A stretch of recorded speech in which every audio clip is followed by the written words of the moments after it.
जय माता की। आप देख रहे हैं law in the spiritual secret. कैसे हैं आप सब? मैं ये उम्मीद कर रहा हूं कि आप सब बहुत अच्छे होंगे, अपने परिवार के साथ होंगे। और आज एक बहुत ही खास विषय पर बातचीत करेंगे। जैसे ही आप पूजा करना शुरू कर देते हैं तो ये शक्तियां आपकी तरफ आकर्षित होने लगती हैं। देखिए, हमारे द्वारा की जाने वाली पूजा या अन्य भगवान के नाम पर किए जाने वाले कार्य जैसे यज्ञ हैं या पूजा है या इसके अलावा हम भगवान पर विश्वास दर्शाते हैं। मैं कहने का मतलब है कि हम जैसे भी हैं, हम जितना भी विश्वास भगवान पर जताते हैं, हमारे सनातन धर्म के जानकारों के अनुसार भी भगवान की पूजा आदि का मुख्य कारण उन्हें प्रसन्न कर उनकी कृपा प्राप्त करने को माना जाता है। मतलब भगवान की कृपा हमें प्राप्त करना है तो हमें भगवान को खुश करना होगा, हमें हमारे सनातन धर्म की संस्कृति पर चलना होगा। वहीं कई बार हमें लगातार भगवान की ओर से सहायता मिलने के बावजूद जानकारी के अभाव में हम उसे पहचान नहीं पाते। कई बार हमें परमपिता परमेश्वर सहायता देते हैं, लेकिन हम दुर्भाग्य से पहचान नहीं पाते क्योंकि हमारे पास उतनी बुद्धि नहीं होती है। कई लोग ऐसे होते हैं जिनकी समस्याएं एक के बाद एक आसानी से हल होती चली जाती हैं। उस वक्त वो ये सोचते हैं कि चलिए भगवान की कृपा है, कितना अच्छा हमारे साथ वक्त बीत रहा है। और वो इस बात से अनभिज्ञ होते हैं कि उनकी इस मदद के पीछे दैवीय शक्तियों का हाथ होता है। क्या कभी आपने सोचा है कि बहुत लंबे वक्त से आपके काम नहीं बन रहे, लेकिन एकदम से वो आपके काम बनने लगे? इसके पीछे क्या है? इसके पीछे दैवीय शक्तियां हैं। देखिए, दुनिया में बहुत से ऐसे लोग हैं जिन्हें उनके जीवन में दैवीय सहायता मिलती है। इसमें जहां किसी को ज्यादा तो किसी को कम दैवीय सहायता मिलती है, लेकिन यह बात तय है कि आपको दैवीय सहायता जरूर मिलेगी।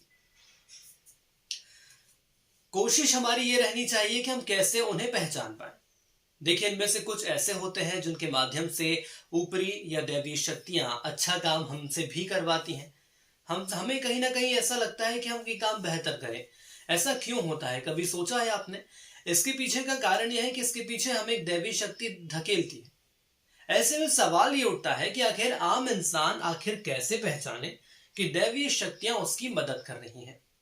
आज इसी विषय पर हम बात करने वाले हैं और इसी विषय पर हम आपको समझाने वाले हैं कि आप ये कैसे मानेंगे कि दैवीय शक्तियां आपकी सहायता कर रही हैं।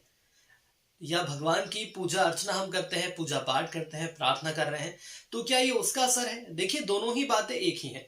इस बात को समझने के लिए कुछ खास इशारे हमें मिलते हैं, लेकिन आखिर हम उन्हें कैसे समझें ये हमारे ऊपर निर्भर करता है।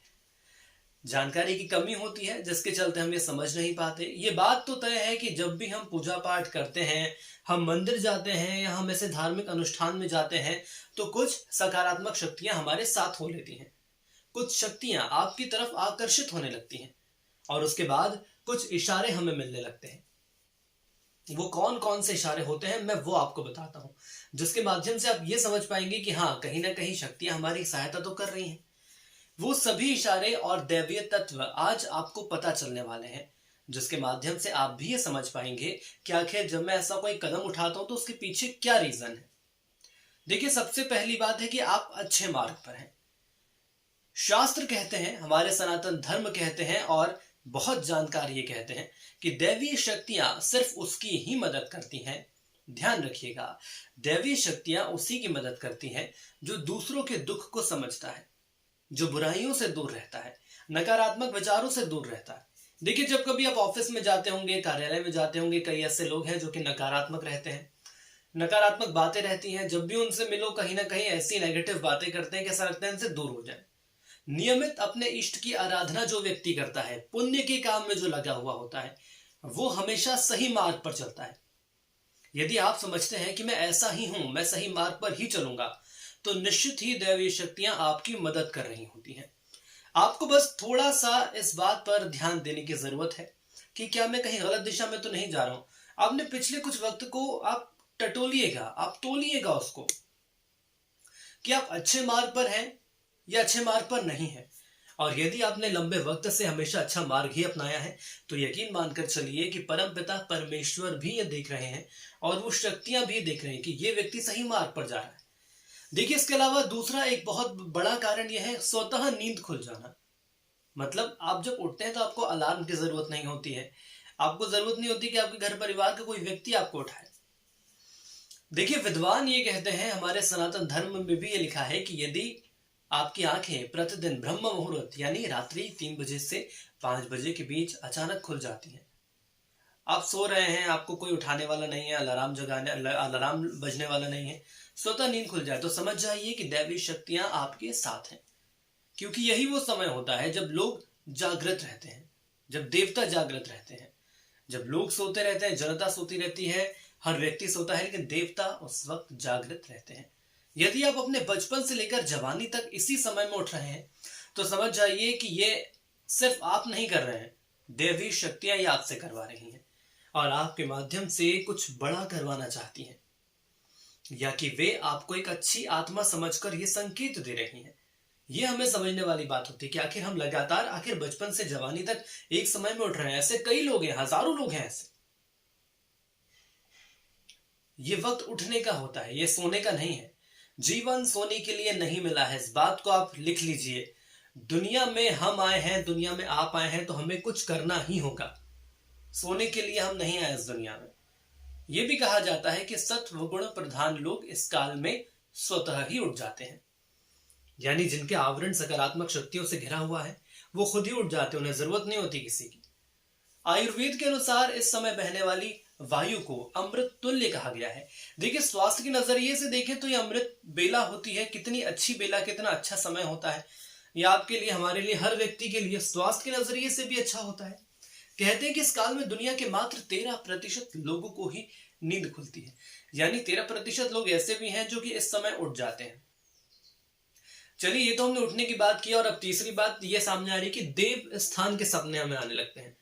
कई लोग सपने देखते हैं, हर व्यक्ति सपना देखता है, लेकिन यदि आपको बारंबार मंदिर दिख रहा है, कोई देव स्थान नजर आ रहा है, या आप सोते हैं और आपको आपके ध्यान में रहता है कुछ धार्मिक बातें चल रही होती हैं कि आज मैं मंदिर गया था, आज मैं धार्मिक अनुष्ठान में गया था, अचानक सपने में आप आसमान में उड़ रहे हैं, आसमान में आप इस स्तर पर पहुंच गए कि आप देवी देवताओं से बात कर रहे हैं, आपको प्रभु के दर्शन हो रहे हैं, देवताओं के दर्शन हो रहे हैं, देवियों के दर्शन हो रहे हैं, तो आप ये मानकर चलिए कि दैवीय शक्तियां आप पर मेहरबान हैं। ऐसा हर व्यक्ति के साथ नहीं होता है।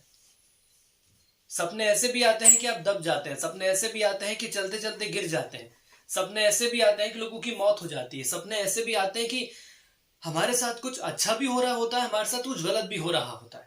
तो ये सपनों का रूप है। लेकिन यदि इतना अच्छा सपना आपको आ रहा है कि आपको दैवीय शक्तियां मिल रही हैं, आप ईश्वर से बात कर रहे हैं, आपको ऐसा लग रहा है कि देवता मेरे साथ है, तो बहुत बड़ी बात होती है। इसके बाद एक बारी और आती है, एक बात और आती है परिजनों की प्रेम की।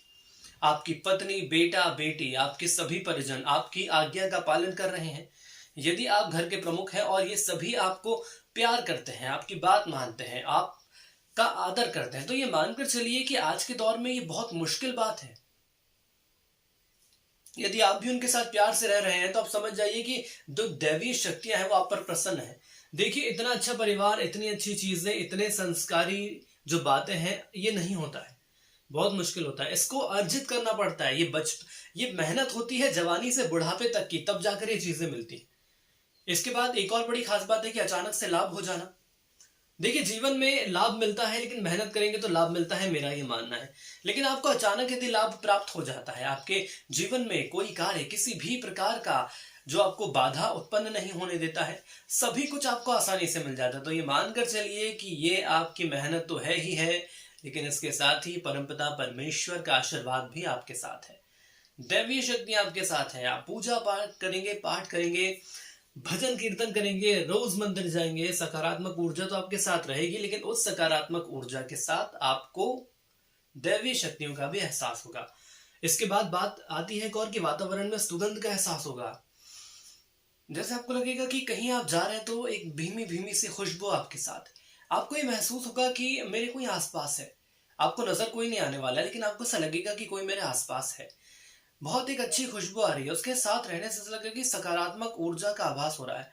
कई बार ऐसा भी होता है कि हम ऐसी जगह चले जाते हैं जहां हमारा अंदर से कचोटने लगता है मन की, ये हम कहां पर आ गए, हमें ऐसी जगह नहीं आना चाहिए था। लेकिन यदि आप दैवी शक्तियों के साथ हैं, दैवी शक्ति आपके साथ हैं, तो आपको हर जगह एक अलौकिक शक्ति का एहसास होगा।